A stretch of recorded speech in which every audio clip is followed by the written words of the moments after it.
Salut à tous, à mon retour du cinéma. Après bien évidemment le trailer, normalement dans la journée d'ailleurs il devrait y avoir une vidéo sur le trailer de FNAF, donc l'analyse plan par plan qui arrivera. Mais après le trailer de FNAF, eh bien aujourd'hui c'est un autre programme, à savoir Secret Invasion, qui arrive donc pour son épisode 2 que j'avais totalement oublié. Voilà, je l'avais oublié, je savais plus qu'il sortait aujourd'hui. J'avais oublié en fait qu'on était mercredi. Mais du coup, épisode 2 de Secret Invasion, qui pour moi continue à poser un petit peu les bases d'une des meilleures séries de Marvel. On en parle juste après l'intro. One last fight.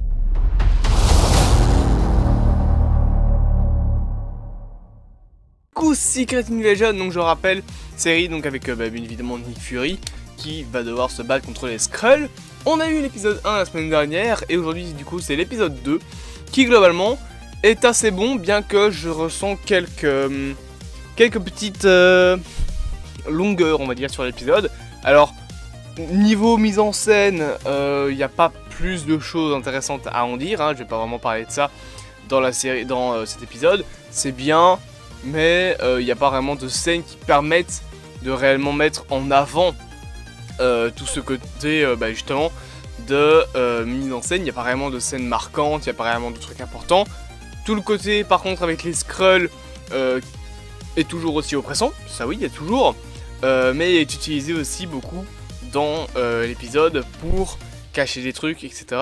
En soi, en vrai c'est bien, voilà, juste il n'y a pas grand chose à en dire. C'est un petit peu pareil avec la musique qui est quand même beaucoup plus présente que dans l'épisode 1, notamment au tout début dans les scènes de flashback et avec toutes les scènes des Skrulls, tu ressens grâce à la musique encore une fois l'oppression que représente cette fameuse race qui est présente sur Terre.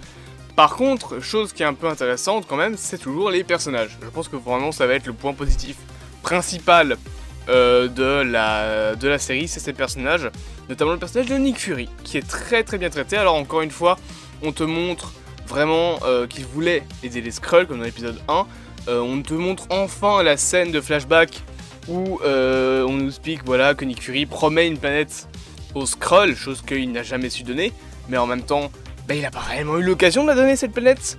Donc tu vois un petit peu plus les intentions de Gravik, tu comprends aussi pourquoi est-ce qu'il en veut autant à Nick Fury, qui donc avait promis une planète à son espèce. Et Nick Fury en lui-même, t'as la scène de flashback qui le développe un petit peu plus, qui développe aussi ce qu'il est devenu après le film Captain Marvel, avec l'apparition de son bandeau,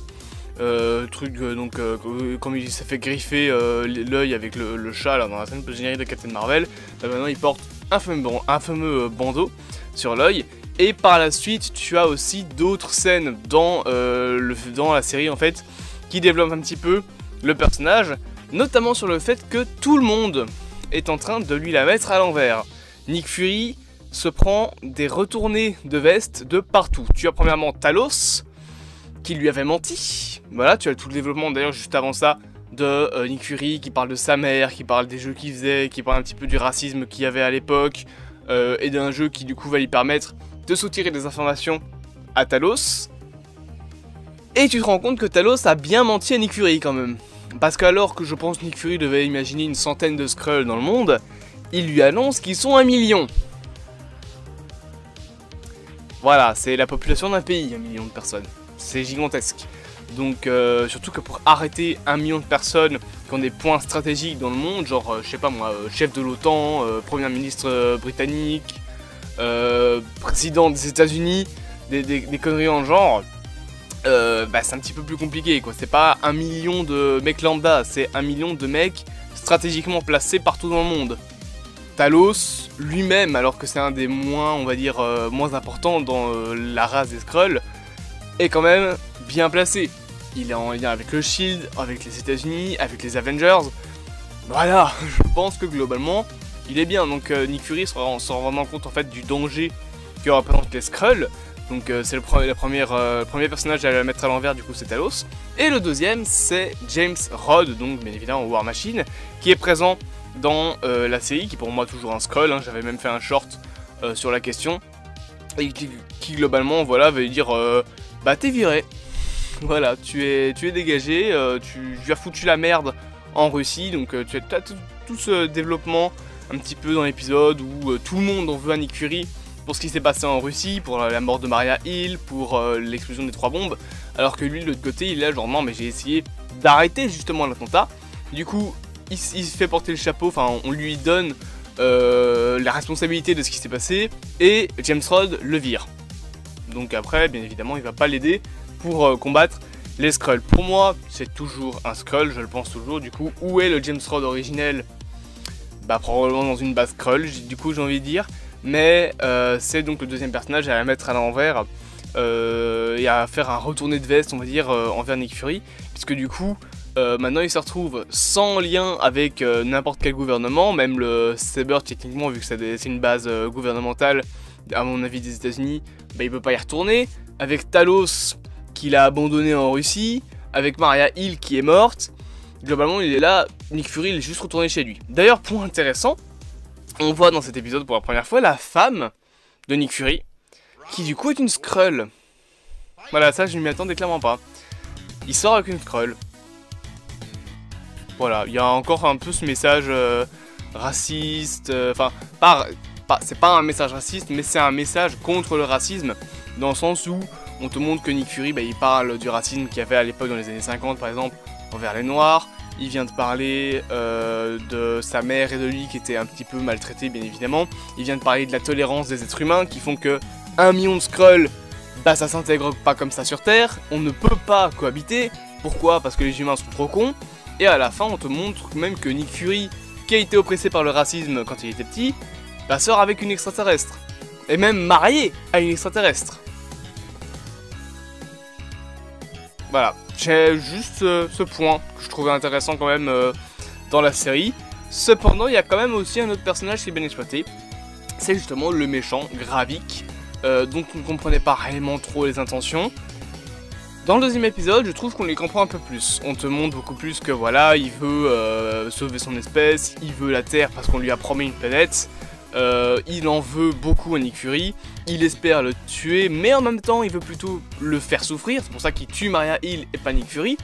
Il explique même ça en disant que tuer quelqu'un qui n'a plus envie de vivre, bah, c'est pas un châtiment, et lui il veut châtier Nick Fury, donc lui infliger du dégât émotionnel etc, comme si c'était un jeu de rôle. Globalement il veut lui faire du mal, il veut le torturer mentalement, et du coup on comprend un peu plus quand même le personnage, du moins ses intentions.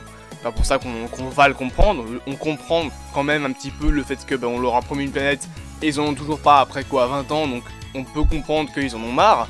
Maintenant ça reste quand même un personnage qui est assez fort antipathique et que tu ne peux pas apprécier. Donc, de toute façon il n'est pas fait pour être apprécié, il est fait pour être un connard, pour être un mec arrogant qui a fait plier les autres Skrulls du conseil du coup, donc le fameux conseil des Skrulls où est à mon avis réunis tous les Skrulls les plus importants.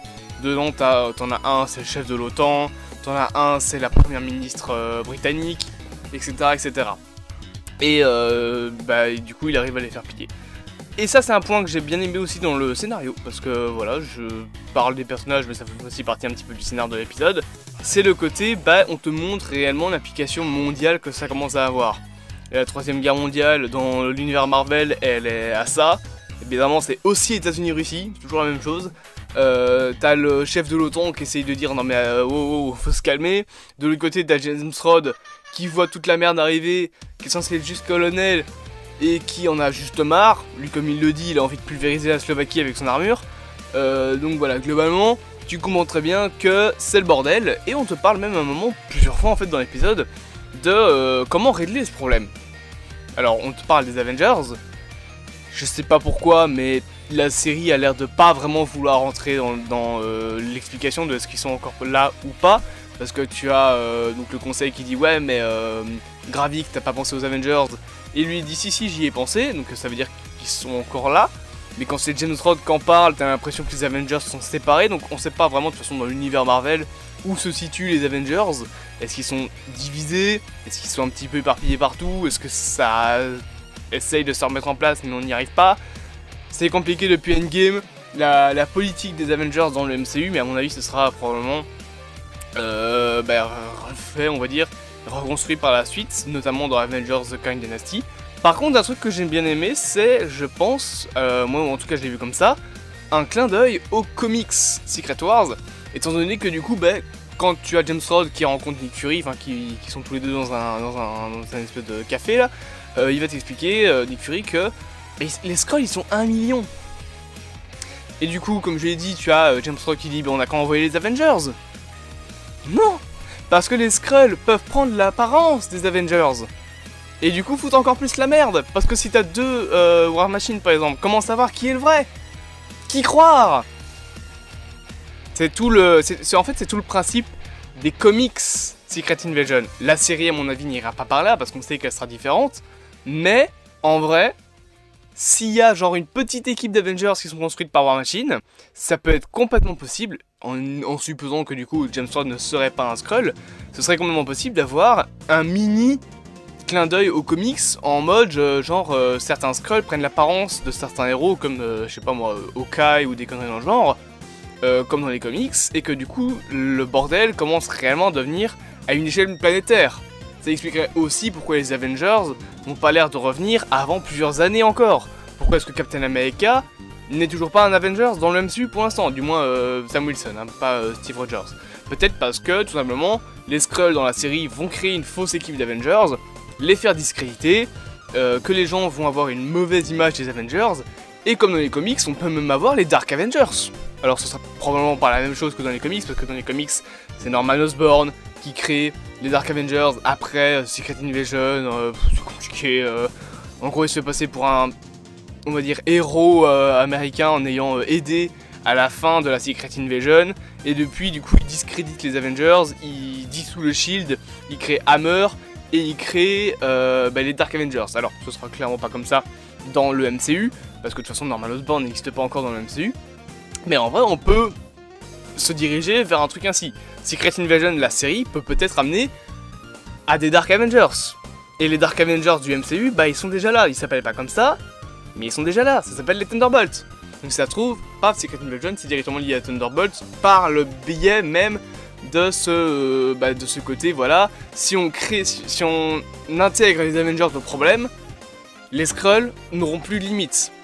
Si tu as Thor qui essaye de débarquer pour aider les Avengers, mais que tu as un des Skrulls qui est Thor, enfin qui prend l'apparence de Thor, on saura plus qui est le vrai.